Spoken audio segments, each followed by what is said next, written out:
Hi everybody. At the moment we're missing Stella, so I'm Bill Eyres from SERA, and I'm gonna kick off this panel by getting each of the speakers to kind of introduce their thoughts on the Clean Energy Action Plan. They're going to speak to kind of 3 to 5 minutes, and then I'm going to kick off with some questions to the panel, and then we'll also get questions from the audience as well after that. So I'm going to start with Mel to introduce the topic and talk about the Clean Energy Action Plan. Mel. Thank you very much. Good morning, everyone. Can you hear me okay? There was some technical issues last night. I'm loud. My name is Melanie Ward. I'm the Labour MP for Cowden, Beath and Kirkcaldy, and I have not got bored of saying that. Just over a year after the election. I'm also the Parliamentary chair of the SERA group of MPs. We have a quarter of Labour MPs are SERA members, which is great, and so we meet in Parliament regularly with Secretaries of State and with each other and so on as well to try to drive forward action. So it's really nice to be with you this morning in sunny Liverpool. And it's great to be discussing our Clean Power Action Plan, which delivers on our manifesto pledge to deliver energy security, to tackle the climate crisis, and to harness the economic opportunities that clean energy offers.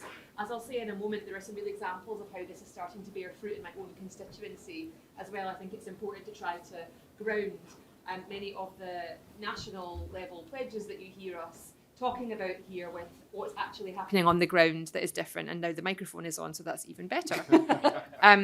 I also was really, one of the great things you get to do, obviously, as an MP, is vote through pieces of law. And some of them, you just feel really proud when you do it because you know the difference it's going to make. And voting for the setup of GB Energy, our Labour-created, publicly owned energy company headquartered in Scotland, was one of those things that I was really proud to vote for in Parliament.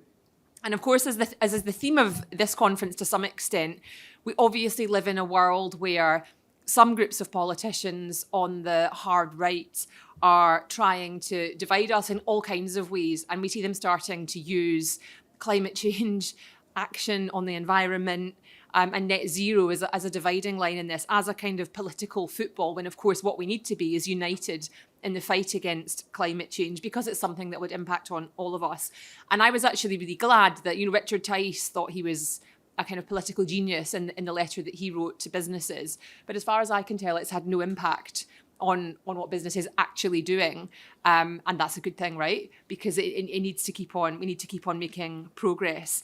And so we haven't flinched from our responsibility to current voters, but also to our kids, frankly. And that's why the measures in the Clean Power Action Plan are so important, as well as the action that we are taking through measures like the Warm Homes Plan to bring down bills. Now, as you might have heard, it's a little bit colder in Scotland than it is in the rest of the UK. And so a lot of these issues are particularly pertinent for us. We also, of course, have a large number of jobs in the oil and gas sector, and we have a large coastline, and we have world-leading opportunities. And that means that, as we get the balance, we have to get the balance right in this transition to clean energy, which is what the action plan requires us to do. And there are huge rewards for us to reap if we get this right. And it's why it matters so much that different parts of local authorities, devolved governments, us in the UK government, together with business and our communities, have to work together to achieve clean power by 2030 and make sure that no part of the UK is left behind. In Scotland, we're really clear. We know very well that the climate crisis, energy price shocks don't respect borders. As I say, we've particularly felt the impact of rising energy prices because we do have to put the heating on more because it's colder. And we know that how this travels across borders, both our own internal borders, but also across the world. One of the things that we did, and I was a PPS in the Scotland office until the reshuffle, and I moved departments now.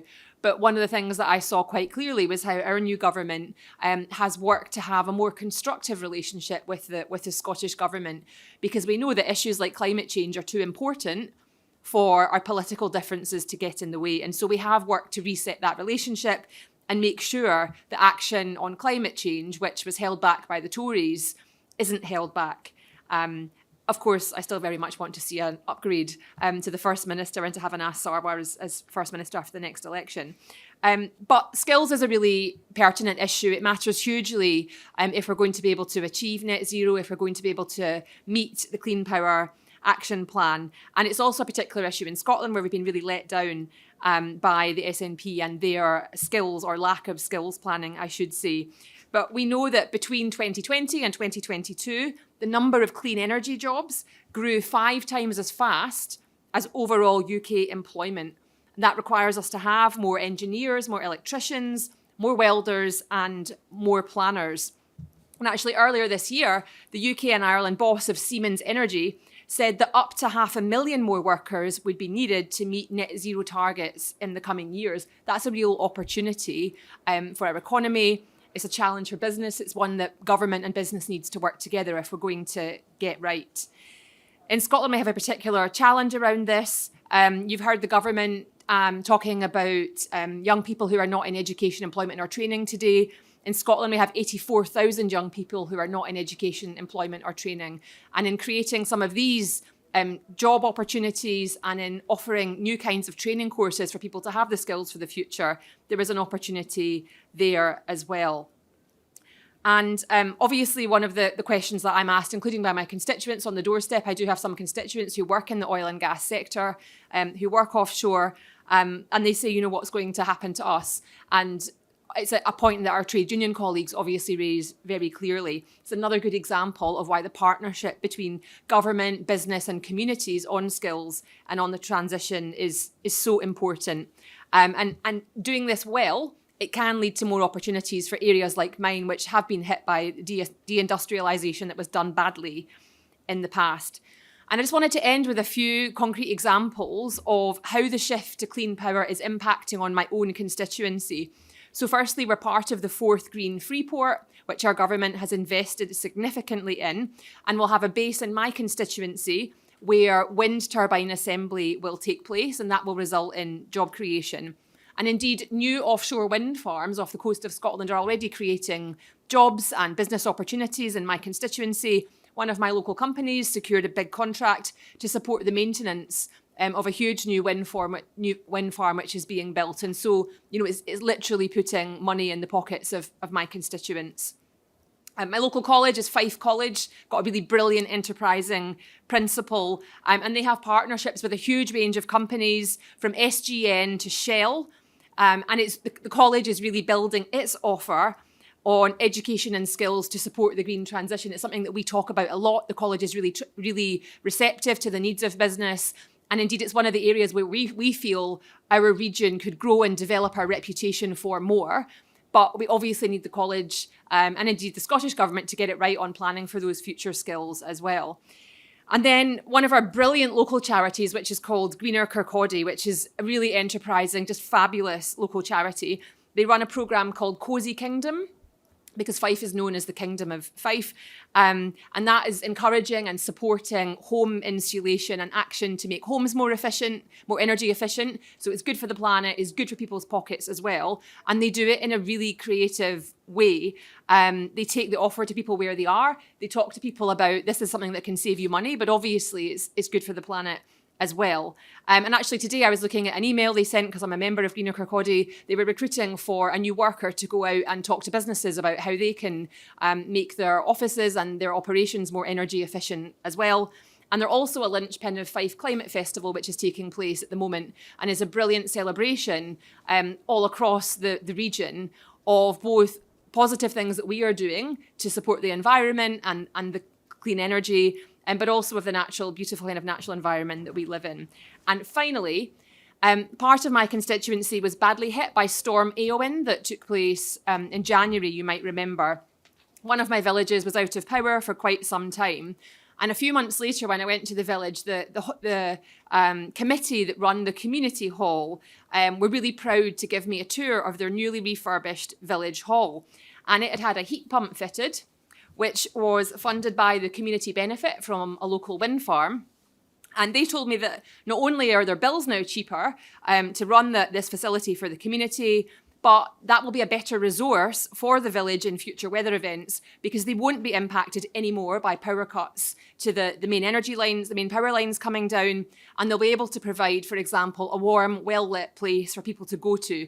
And so it actually increases the resilience of the village and of my area as well. So I hope that's a bit of a canter through some of the challenges that we have at a national, but also at a local level as well, and some of the really positive benefits that we're starting to reap and can do so much more of if we get this right as well. Thank you.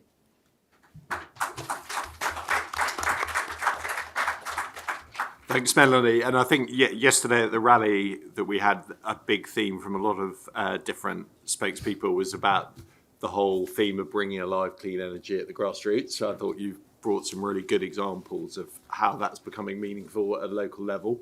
I now want to hand over to Alexander Gray, who's the Deputy Director for External Affairs at Energy UK, the trade association for the energy industry. Lovely. Alex. Thank you very much. Of course, that's okay. Is that okay? Great. Well, yeah, thank you very much for inviting me. So, yeah, I'm Alex Gray, I'm the Deputy Director for External Affairs at Energy UK. If you haven't heard of us before, Energy UK is the main trade association for the energy industry, represents almost every technology. And so what we like to think of our USP is we kind of see how the whole system fits together and ultimately how it ends up on the bill. And we spend a lot of time thinking about people and businesses and the impact that the energy transition is going to do. I think first of all it's worth kind of stepping back and looking at a macro level, just kind of what has actually happened, and looking at the UK emissions since 1990 have dropped by about half. The vast majority of that has been driven by the energy sector, by about 80% or so. And we're really just kind of at the beginning. The growth forecast for the coming decades for energy is tremendously exciting. It's a tremendous opportunity. With that, we have to get it right. And I think it all comes back to people, really, and everything that we think about. And that's people in kind of two ways, three ways rather. So it's the prices that people are facing, and people meaning householders and businesses, and all sorts of customers. There's the jobs element as well, which the Clean Power Action Plan will hopefully address. But then, of course, there's the climate angle as well, which doing all of the first two right, the third will follow. And I think starting at the beginning, so with prices, energy bills are still extraordinarily high. The price of gas is still about 80% higher than what it was pre-crisis.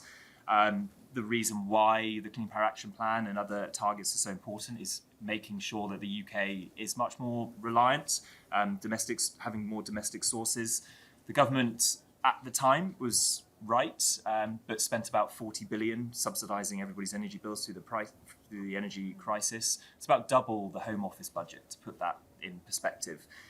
The risk of that happening has not gone away either. So that means that the Clean Power Action Plan and other targets are so much more important.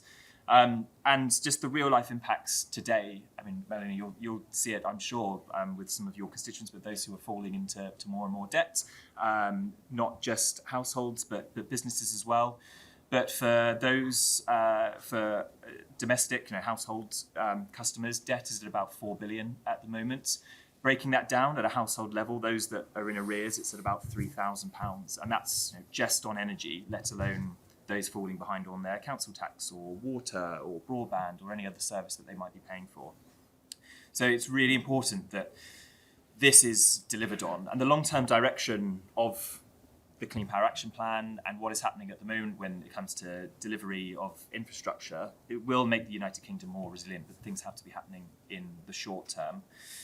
And then it kind of brings me back onto the jobs element and why I think it's so exciting. And there are lots of other strands to this. So the way we can look at jobs, and completely right, Melanie, talking about the skills element, it's around 750,000 jobs I think we're going to need to deliver net zero. Breaking that down even further, those that are building out through our grid and improving that for the next few decades, those that are retraining to fit heat pumps for energy installation. If you look at the sort of average age of the boiler workforce, what's going to be happening to that in the next decade or so? We need to make sure that there is this kind of future pipeline to deliver our energy targets. But energy I think is bigger than kind of just that. Although it employs about 1 in 25, or supports about 1 in 25 jobs in this country, energy affects absolutely everything. And that's thinking about the wider economy. It's the jobs that are supported by pubs if they have more affordable and secure energy. It's food inflation that at the moment is still very, very high. Working back from that, a lot of it is because of energy and input costs and what it might have been to heat a greenhouse, to grow strawberries or tomatoes through the winter in the UK. Energy feeds into absolutely everything. So getting the fundamentals absolutely right through the Clean Power Action Plan and other targets is crucial. But the government does need to be thinking about what it can deliver in the short term as well, because there's the big political question as well around if it's £300 off bills, or if it's the net zero transition, or it's why are we building all these pylons in the fields next to me, or these wind turbines or solar farms. If people can tangibly see the benefits of prices of their energy bills, the jobs down the road, my nice warm home because it's nicely insulated and my heat pump works, or it's my electric vehicle, then that becomes much more alive to people. But there's a real balance between government and industry, local communities, local authorities, charities really working together, because the next phase of this transition is all about people. We've largely dropped our emissions because we've been building lots of infrastructure away from where people can mainly see it. The next bit is about home decarbonisation, it's about new jobs, it's about businesses. So that's where we want to see action as well in the short term. Great, thanks, Alex. We've also got Stella Creasy MP who's joining the panel, so we've just got to do a little bit of rearranging. So if we just give the team a sec.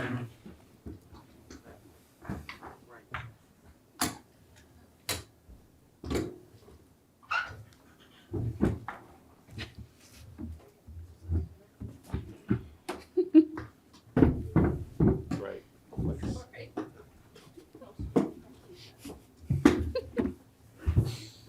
Thanks, team. So I'm now going to hand over to Gillian Cooper from Citizens Advice to talk about the Clean Energy Action Plan and consumers' perspective. Thanks. So I'm Gillian Cooper. I'm the Director of Energy at Citizens Advice. And for those that don't know, we're the statutory advocate and advice provider for energy consumers. So as Alex has just pointed out, we're now in the phase of the transition where it gets real for people. People are going to have to make changes to the heating systems in their homes. They're going to have to upgrade the fabric of their homes in many cases. They're going to have to install new technology. And they're going to have to think about signing up to new tariffs that help them use energy in a more flexible way.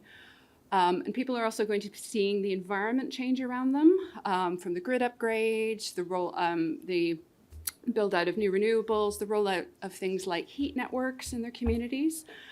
And they will want to see the benefits of them through lower bills, through cleaner air, by living in warmer, safer homes. And I think the other thing too is sort of ensuring that there's appropriate levels of profits made by companies involved in all these changes.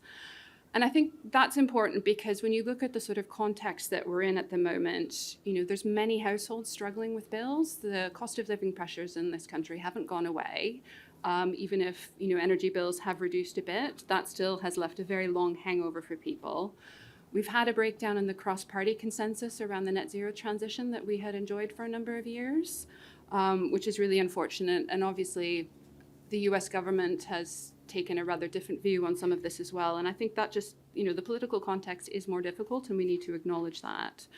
So the government's forthcoming publication of the Warm Homes Plan, I think, will be quite key as well, just in the hopes that it will spark a lot more interest in the sort of positive changes coming ahead. And really get some of this moving at a much greater scale in terms of the sort of installation of heat pumps, the sort of upgrading of people's homes. Alongside that, the government needs to be making progress on tackling the affordability challenge. There needs to be more and better support for the households that are struggling the most. Alongside that, there needs to be a really comprehensive offer for sort of lower and middle income households, because concerns about energy bills kind of go throughout all household incomes.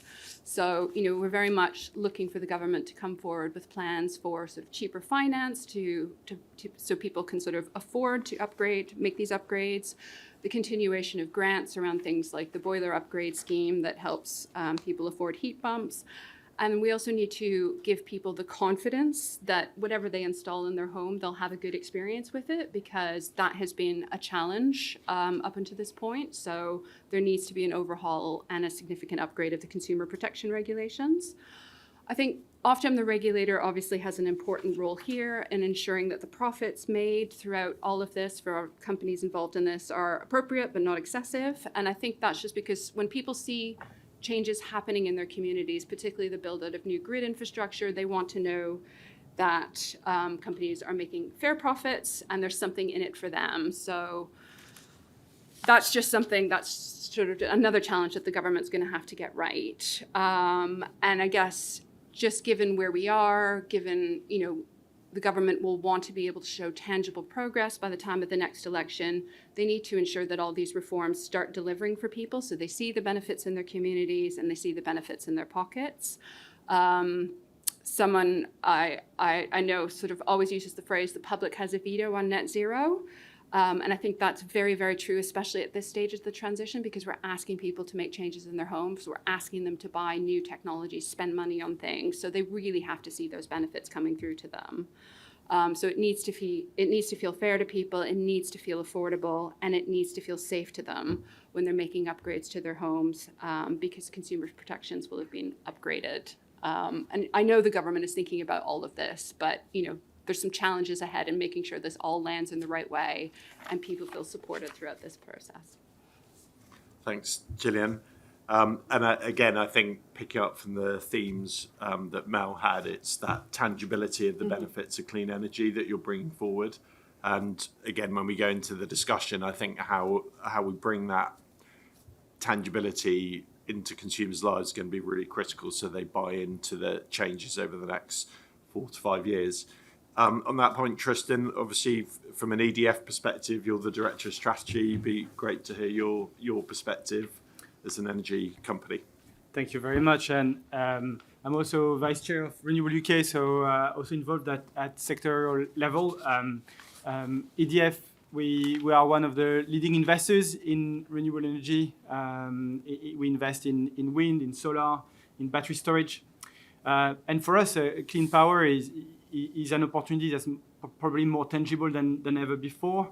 It's an opportunity for the UK to channel billions of pounds of further investments in the UK economy, creating thousands of long-term, highly qualified jobs all across the country. It's also an opportunity for the UK to continue the amazing progress in terms of decarbonisation that was mentioned earlier. It's also an opportunity to strengthen the energy independence of the country and ensure the economy is more resilient to global shocks. How are we progressing on that delivery of the Clean Power 2030 plan? Because we're now a year and a half into it, and I think it's fair to say there's a very, very strong momentum. The CFD auction last year delivered a record volume, 9.8 gigawatt of projects. And we will have the next one later this year, AR7, and we expect again a very, very significant volume of projects to be awarded and progress. And that means again hundreds of millions of pounds of new investment secured for the country.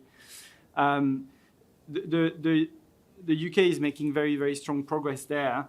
And I think all the ingredients to continue delivering are there. And it's about continuing that focus, that sustained focus on putting in place ingredients to materialize this dynamic that is really essential. That means accelerating the reforms, the regulatory changes that are in the process, accelerating the planning cycles for new projects, going forward with the improvements to the grid that are highly required, ensuring the regulatory schemes surrounding new projects remain very well funded and supported.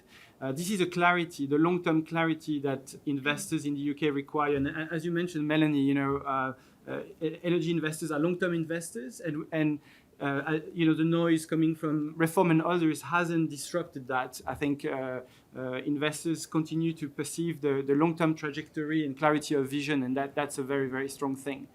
Now, there's two other dimensions I wanted to flag that are essential. The first one is community and community acceptance and buy-in into these projects at the scale we're talking about. And from our standpoint as a developer, the communities require two things. One is a quality, open, transparent engagement very early on, so that they understand and they have a say in the way the projects are developed. And as a developer, we are trying to set the best practices in terms of engaging early, constructively, openly with the communities. That's absolutely essential to drive buy-in from the communities into projects that are getting significantly larger in scale and in impact. It's also about being clear on the positive impact these projects have on the communities. This has been mentioned by a few speakers.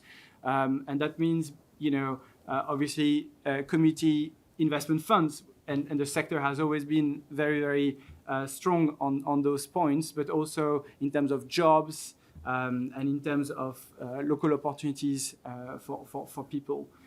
We're also starting to think in terms of community ownership. What can we do to create a stronger sense of ownership from local communities into these new projects? And there are schemes we are currently developing that could help in that respect. And finally, it's been mentioned again, affordability is clearly an area which is becoming more and more and more important. While probably reform is coming from a very populist angle, there is a question of how do we ensure that all this cheap, clean power we're delivering translates into cheaper bills for the consumers. And again, I think there's some key policy choices that will help that debate that are really important to consider. First of all, continuing to invest in renewables. Every megawatt of clean power delivered, it's strengthening our independence and lessening our reliance on gas, which helps with bills and prevent further shocks as the ones we've seen a couple of years ago.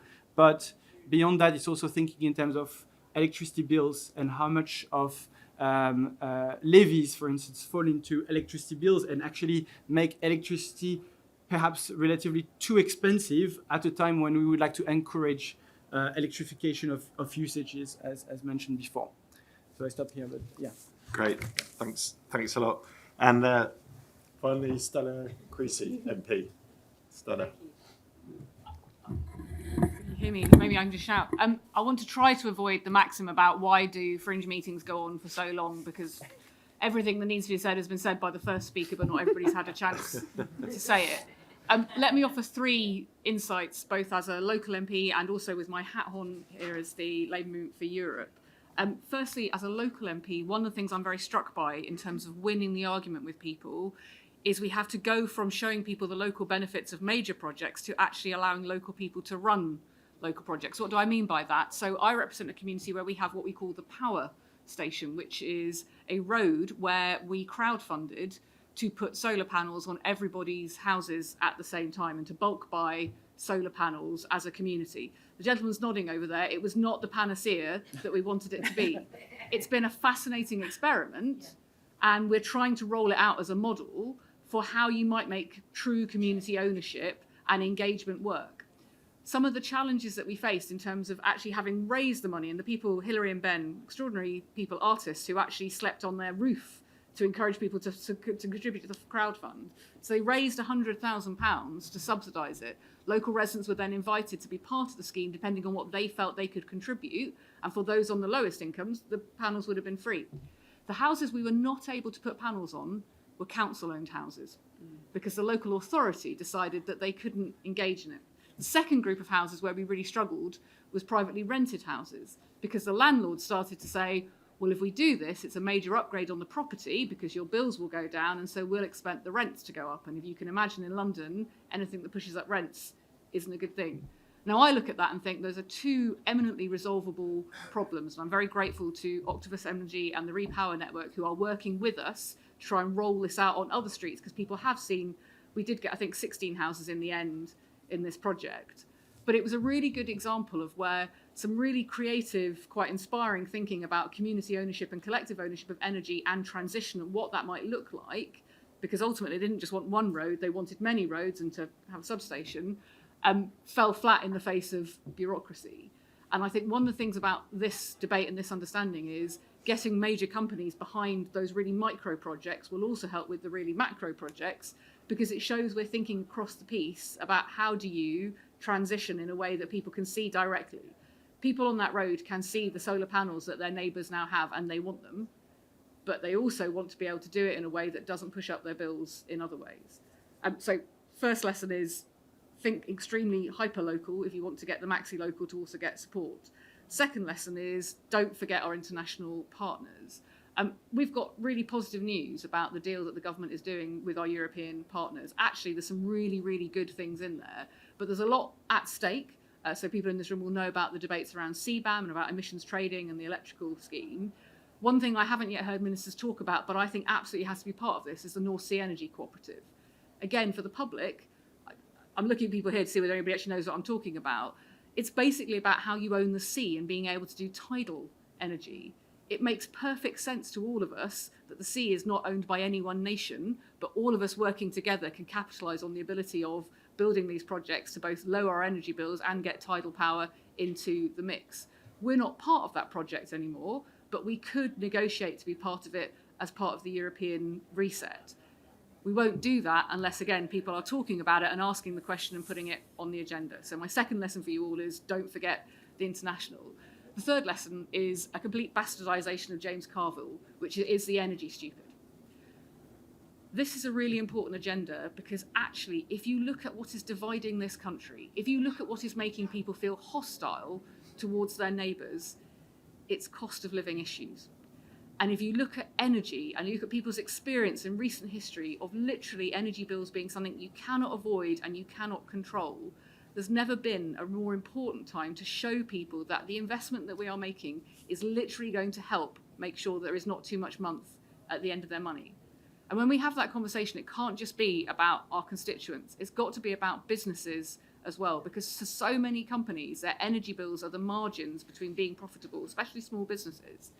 So as much as absolutely we can talk about this in terms of the environmental benefits of transition, as much of this as we must be passionate defenders of the importance of net zero, we've got to join the dots about why it is people feel so frustrated and so hostile at the moment and what it is that's driving that division. And it's absolutely one of the things that we could do some very clear work on very quickly that would help drive down the costs that people are facing, and so drive down people's sense of frustration that they just cannot control what is going on in their homes, and at the result of that is they're going to be cold and hungry this winter. So my third lesson is it's not the economy anymore, it's energy stupid. Thanks, Stella. And that kind of nicely leads into the first question I've got for the panel, which is, I think all the speakers have talked about how the next few years are critical to the successful delivery of the clean energy plan. But it's this question about voters and how we prove that the transition will both bring growth, energy and lower energy bills. And it's a question of what do we need to focus on now? If you look into the next year particularly, how do we get greater buy-in from voters? But there is a context, obviously, where polling data still shows a lot of support for climate action. But I think what we've also discussed, there's a bit of a disconnect, as you said, Stella, between that buy-in and then the challenges around energy prices and cost of living. Yeah. So, Alex. Starting with that one. You're absolutely right. And if you look at some of the most recent polling from Climate Outreach is just one that came out a couple of weeks ago that at that macro level, there is still fundamental support, like overwhelmingly support for action on climate change. But where that kind of then breaks down is where do you pay for that and how, through general taxation or on your energy bills. So that's a conversation that we need to keep having and keep addressing. But your exam question about kind of the next year or so, I think while industry is still developing and investing in the longer term transition, we are just not going to see a lot of those benefits for at least a couple of years. But there are things that we can be doing now, and relationships with the EU, as Stella mentioned, is absolutely one that we're completely behind. The second thing is looking at what is on the bill, as Tristan mentioned. But we have almost all the retailers, energy retailers in the membership as well, and we spend a lot of time thinking about bills, and the price cap is kind of that rhythmic nature every quarter or so of the price cap really focuses our minds on kind of what's happening. On Wednesday, the price cap is going to go up. because of the warm home discount. In April, it's forecast to add about £100 to it, and that is largely because of levies of all different types. The wholesale price of gas is still the overwhelming kind of majority of the bill, unless you're a business a lot of businesses are actually paying more on levies than they are on their gas price now. But where the levies sit is largely a political choice, and things can be done there. If the suggestion around cutting VAT on energy bills is any sort of serious kite flying, we would really encourage the Treasury to look very seriously at that. Not necessarily VAT, but it could be another method. But the kind of direct fiscal intervention is kind of one of the major levers that you could pull to kind of make a real difference in the next year. Great, thanks, Alex. Mel, do you want to add to that? I mean, look, I think we have to be honest that it's not going to be easy. It's raised, voters raise it. You said it would be the bills would come down by £300. Why is it going up? It's not an unreasonable question. I also think that part of what we have to do is make the security case, the national security case for doing this. People do have a sense, although I don't know if they have a full sense of quite what a dangerous period that we're in the world right now. But they have a bit of a sense of it. Polling is very strong about people's views about Putin and so on. I just think we have to make the security case at least as clearly about that this is about the security of our nation and all of us, and we cannot allow these vital resources. We cannot be in hock to dictators like that, and kind of at their mercy in terms of our vital national infrastructure, vital national resources.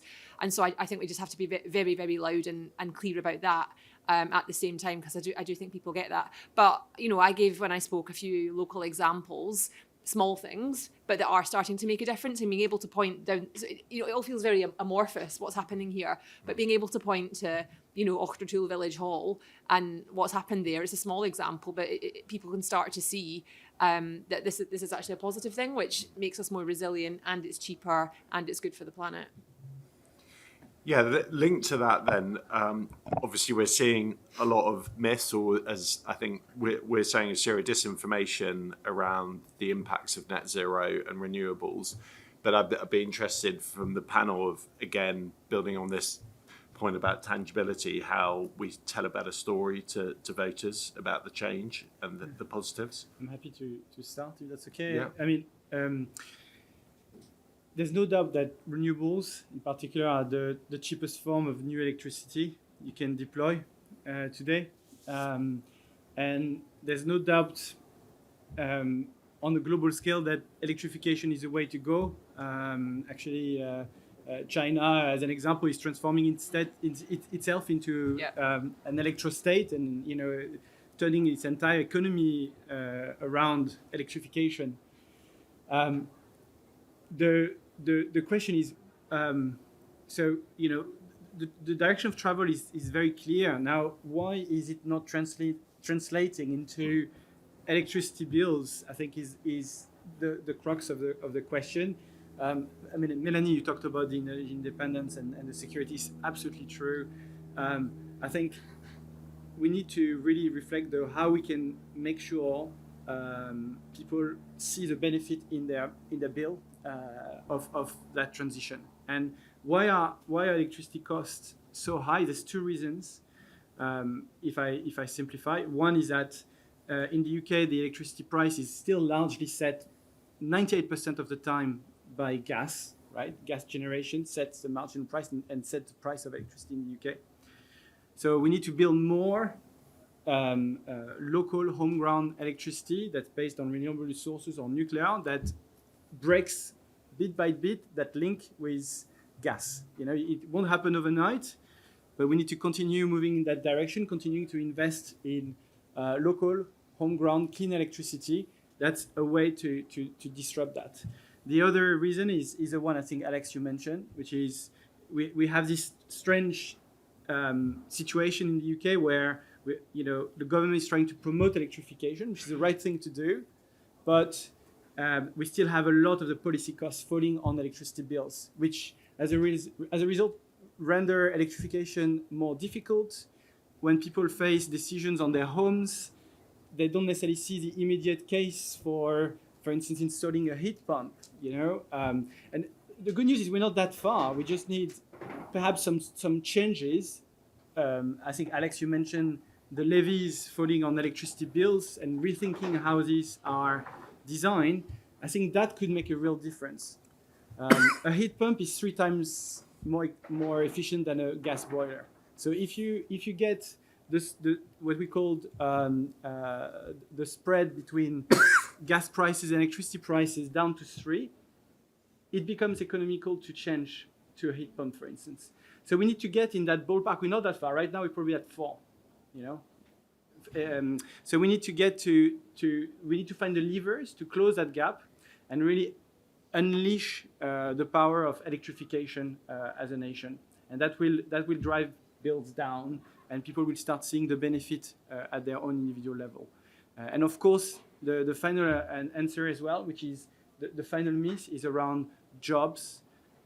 You know, there's this idea that investing in renewables, you actually buy items made in China that don't benefit the UK economy. That's false. You know, the renewable industry, it's tens of thousands of jobs, local jobs, highly skilled, for the long term. You know, we as EDF, we have service centers in places like Hartlepool, in places like Redcar, and those are long-term jobs that serve our wind assets locally, you know, and in places that really badly need those jobs. And that's just one example. Go to Hull and see the scale of the Siemens blade manufacturing factory there. It's staggering. Go to Teesside and see the Seawind new factory that's just been opened, the largest monopile factory in the world. Those are real, tangible demonstration that, you know, investing in renewables, it's also local jobs. Great, thanks. Thanks, Tristan. Because of time, I'm just going to open up to the floor for some questions. So I think we've got a roving mic. Pete, have you got that there? The women there, if you want to fire away. I can do it without the mic. Yeah, cool. I've got a mic now. I'm Alison Norris. I'm a local councillor in Sheffield, and I'd just like to really echo what you're saying about people in their pockets feeling the benefit of renewables. I have a big reform posse in my ward. I went, did a walking surgery on an area of my ward where the fabric has been very poor, but we've done external wall insulation. It's also the most deprived area of my ward. I ended up chatting to people about what benefits they've seen. They're putting on their heating much less. The house stays much warmer. Back bedrooms are warm for children for the first time ever since they moved in. But I asked them about cost. I had a perfectly reasonable conversation with somebody about the marginal pricing of gas. They understood that, you know, marginal pricing of electricity and the link to gas. They understood their gas bills and their electricity bills are combined. They haven't seen their bills come down. They've just seen them not go up any further. So there's that. A lot of people are on prepaid meters. Why should the poor pay more? And we can change that relatively quickly, I would have thought. I think the gas decoupling has really got to happen. The other thing is community funds are great. Community ownership is better. And that I really welcome Tristan saying about moving more to like a profit sharing arrangement. But I just think people are not daft. They can cope with complicated things, but they need to see the difference and how we can do that quicker. Great, thank you.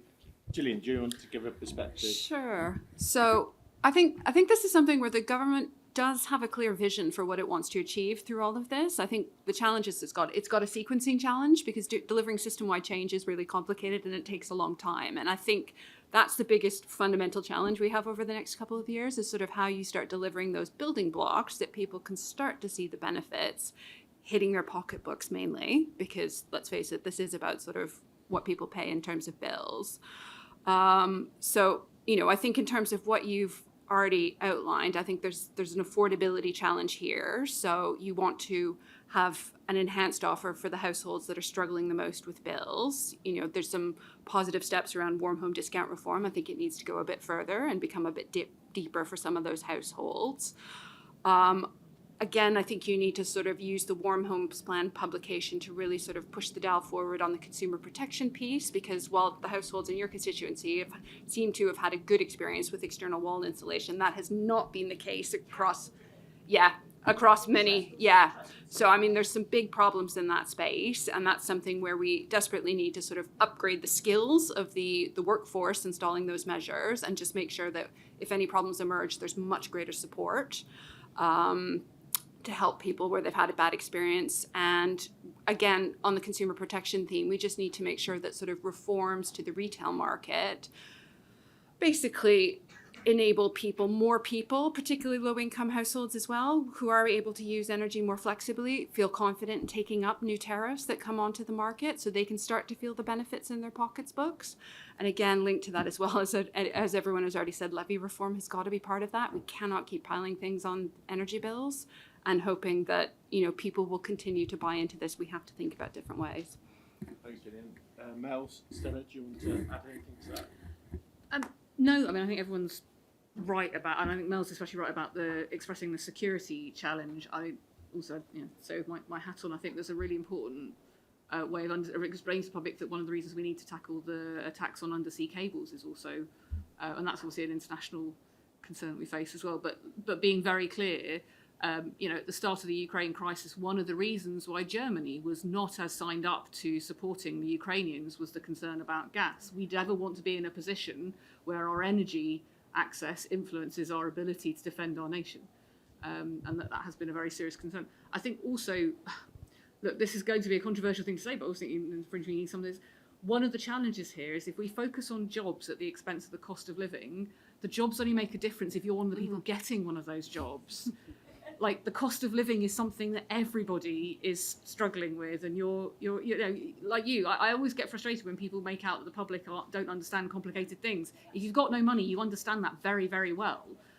So I think there is a lot more work to be done about how you physically show people the time of transition is going to lead to cheaper bills as well as jobs, but cheaper bills is the goal in all of this, and also the independence. And that's why I really like some of these local projects, because even if people are not actually partaking in them directly, they see the physical impact of them. And I do think there's a smart thing that some of the energy companies could do, which is to start doing some more of that work and funding some more of that work directly, especially in communities where that hasn't been the case, where solar panels, where insulation hasn't been seen as something that was affordable, because it would really be a game changer to people's sense that actually the focus on their energy bills was happening. I have just a quick question. Your thoughts on the role of heat networks in delivering lowest cost heat. What role do you see heat networks there? I'm going to take a few quick questions because I'll build this into the wrap up. So if people want to just chip in with very quick points from the front and the other woman. Hi, I'm Lucy Galvin from the Microgeneration Certification Scheme of the Foundation.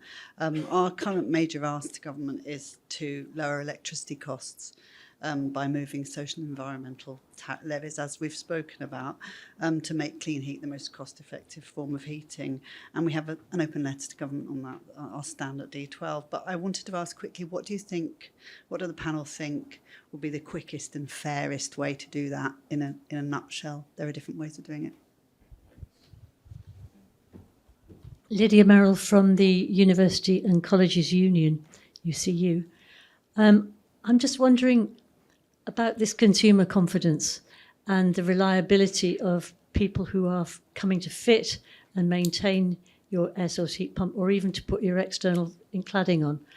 How do you feel the government should link in with the development of education and training strategy now to actually make sure we got a huge pipeline of skills coming through from schools right up to HE, but mainly in FE?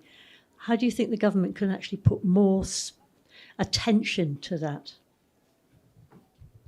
Great, thanks. I'm going to hand over the speakers now to pick up on some of those questions and also wrap up with any final points. Mel. I'll let some of the real industry experts answer some of the more technical, detailed questions, if that's all right. I did want to.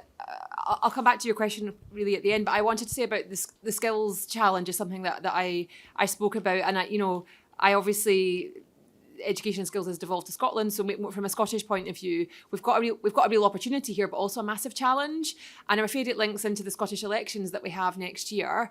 The Scottish Government on climate change and clean power and so on has, as with many issues, has talked a good game for the last almost 20 years that they've been in power. And actually, we've got the most ambitious climate change targets in the world, but then they don't meet them. They've talked a good game but delivered nothing. We're at a point where they have so neglected a proper skills strategy that we have to import labour welders from other countries for some things in my area, because they just haven't invested in the skills pipeline, and we can't let that happen on this issue. And I don't think, I hope we won't. Certainly there's enormous energy and goodwill and desire that I see from local colleges and so on, from businesses that we work with. But we need kind of government to come in and play its role in actually making sure that happens, because it's a big challenge, but we've got to get it right, and it's where the opportunities lie. And to your question about bringing bills down quickly, like, of course, I think, Stella, everybody's made it very clear that, that really, really matters. And for us as a Labour Party, it really, really matters as well. But we're in a transition, and we have to do everything we can to try and make it affordable for people. But we also have to stay the course. We have to have confidence in our arguments. We're doing the right thing. We're up against populists who will say anything, but we know that is what they are proposing is actually dangerous for our security of our nation. It's dangerous in terms of climate change. It's bad for our kids and for our future. And so we have to have the confidence in our arguments. We're doing the right thing. Keep working with international partners, what business is doing. And you talked about the commitment that business has to keeping going with this. It really matters. And that's how we will win the argument and get this done. Thanks, Mel.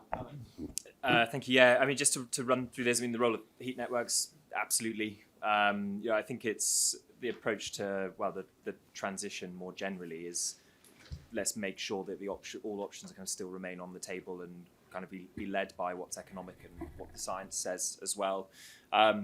Then Lucy's question on the fairest way. If the VAT idea that I mentioned earlier, that the Treasury was perhaps flying a couple of weeks ago, that's about 2.5 billion it would cost, probably take about £80 off bills. Probably the fairest and quickest way is to put some of those levies into general taxation. If you put them onto gas, then there's also other distorting effects, so you just have to be really careful there.